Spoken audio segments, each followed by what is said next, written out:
Alors nous sommes rue Jacques Callot, devant la galerie Agnès Monplaisir, qui a organisé pour moi une exposition. Nous avons fait cette discrète installation devant la galerie, qui est en mousse. C'est la même mousse qu'on utilise dans les piscines pour les enfants, que nous avons fait teindre en orange. Et en fait, c'est une évocation de la couronne d'épines, qui est un de mes thèmes récurrents dans toute l'exposition.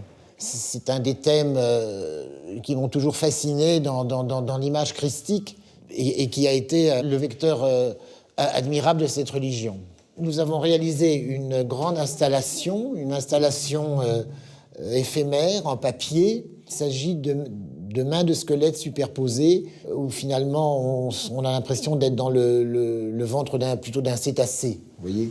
Alors ici, vous avez des grands pieds. Alors pourquoi des grands pieds? Parce qu'en fait, je suis passionné par le dessin de modèles vivants. J'ai toujours voulu essayer de rejoindre ces deux antagonismes que sont l'abstraction et la figuration.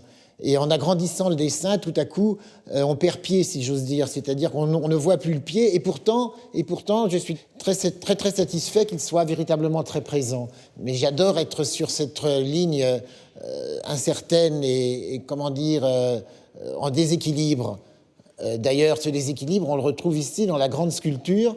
Cette grande sculpture, en fait, c'est dans le titre et les aléas de la Providence, parce que vous pouvez voir que cet homme est assez mal en point en réalité, puisqu'il reçoit sur la tête un éclair. C'est à la fois la colère divine, mais c'est aussi notre lot à tous de chacun porter sa croix.